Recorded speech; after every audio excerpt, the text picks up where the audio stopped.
नमस्कार, मैं हूं सौरभ श्रीवास्तव। उत्तर प्रदेश के मुख्यमंत्री योगी आदित्यनाथ ने जिस तरीके से अपराधियों और उपद्रवियों पर बुलडोजर की कार्रवाई का सिलसिला शुरू किया है और वही तकनीक जो है पूरे देश में अलग अलग राज्यों की सरकारें अपनाते हुए दिखाई दे रही है। उत्तर प्रदेश से शुरू हुआ बुलडोजर की कार्रवाई का सिलसिला एमपी, गुजरात के बाद अब राजधानी दिल्ली में भी देखने को मिला था, जब जहांगीरपुरी में हुई हिंसा के बाद उत्तरी दिल्ली नगर निगम के आदेश पर बुलडोजर की कार्रवाई शुरू हुई थी। हालांकि तुरंत वहां पे सुप्रीम कोर्ट ने उस पूरे बुलडोजर की कार्रवाई पर रोक लगा दी थी, लेकिन जिस तरीके से बुलडोजर की खौफ जो है वो उपद्रवियों में देखने को मिल रहा है, तो उसके एक बार दिल्ली में बुलडोजर गरजने की तैयारी की जा रही है। हम आपको बता दें कि बीजेपी शासित साउथ दिल्ली नगर निगम ने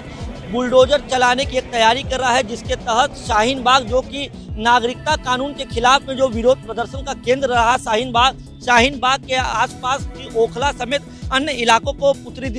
साउथ दिल्ली नगर निगम ने चिन्हित किया है, जहां पर बुलडोजर चलाए जाने की तैयारी की जा रही है। हम आपको बता दें, इस कार्रवाई के लिए साउथ दिल्ली नगर निगम ने शाहीन बाग, ओखला समेत आसपास के कई इलाकों को चिन्हित किया है, जहां पर सरकारी जमीन पर अवैध कब्जा करके लोग रह रहे हैं। यानी कि एक बार फिर दिल्ली में बुलडोजर की कार्रवाई देखने को मिलेगी। और शाहीन बाग वही एरिया है जहां पे सीए और एनआरसी के विरोध में लंबे समय तक आंदोलन देखने को मिला था। हम आपको बता दें, इस पूरे मामले में माना यह जा रहा है कि दिल्ली बीजेपी के प्रदेश अध्यक्ष आदेश गुप्ता के कहने के बाद दिल्ली जो बीजेपी शासित साउथ दिल्ली नगर निगम है, उन्होंने वहाँ के जो मेयर है, उन्होंने इस तरीके का प्लान बनाया है और ये तैयारी की जा रही है कि जल्द ही शाहीन बाग में भी बुलडोजर चलाया जाएगा। हम आपको बता दें कि साउथ दिल्ली नगर निगम के मेयर मुकेश सुरेन का कहना है कि शाहीन बाग में सरकारी जगहों पर अतिक्रमण है, साथ ही सरिता विहार, कालिंदी कुंज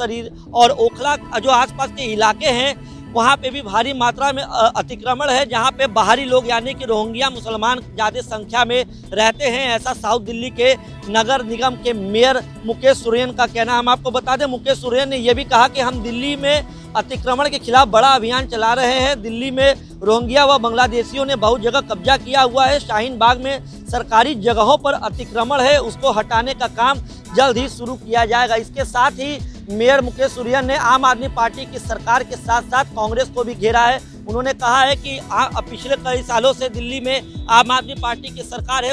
उसके पहले कांग्रेस की सरकार थी, लेकिन इन सालों में दिल्ली वासियों के लिए इन सरकारों ने कुछ नहीं किया है। हम आपको बता दें, उन्होंने ये कहा है कि सरकार ने घुसपैठियों के खिलाफ किसी भी तरीके का बड़ा अभियान नहीं चलाया, बल्कि उनको अपने चुनावी हथकंडे के रूप में अपनाने का काम किया। हम आपको बता दें,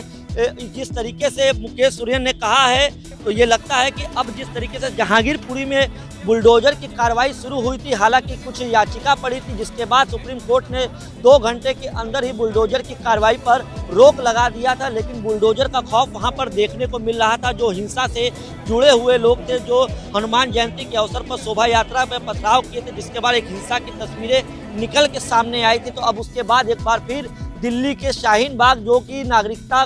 कानून के खिलाफ जहां प्रदर्शन चल रहा था, वहां पर भी अब प्रशासन का यानी कि दिल्ली के जो साउथ दिल्ली नगर निगम का मेयर हैं, उनके आदेश पर बुलडोजर चलता हुआ जल्द ही दिखाई देगा। हम आपको बता दें कि इस पूरे मामले में दिल्ली बीजेपी प्रदेश अध्यक्ष आदेश गुप्ता लगातार सख्त है और वो लगातार दिल्ली के नगर निगम के मेयरों को चिट्ठी लिख रहे हैं, जिसके बाद इस तरह की कार्रवाई की बात की जा रही है। हम आपको बता दें, जहांगीरपुरी में हिंसा के बाद भी आदेश गुप्ता ने उत्तरी दिल्ली नगर निगम के मेयर को पत्र लिखा था और बाकायदे बुलडोजर की कार्रवाई की मांग की थी, जिसके बाद बुलडोजर की कार्रवाई शुरू हुई। अब उसी तरीके से आदेश गुप्ता के कहने पर ही साउथ दिल्ली नगर निगम में भी इस तरीके की तैयारी की जा रही है। अब देखना ये होगा कि जिस तरीके से जहांगीरपुरी में सुप्रीम कोर्ट ने रोक लगा दिया, क्या शाहीन बाग में बुलडोजर चलेगा या फिर वहां पर भी सुप्रीम कोर्ट का किसी तरीके का रोक का आदेश आता है। शाहीन बाग भी एक ऐसा एरिया जहाँ पे सरकारी ज़मीन पे अवैध तरह से कब्जा है, रोड के ऊपर इलीगल इंक्रोचमेंट करके कंस्ट्रक्शन कर लिया गया है, वो सबको मालूम है। ओखला के अंदर मोस्ट ऑफ द गवर्नमेंट जो लैंड है,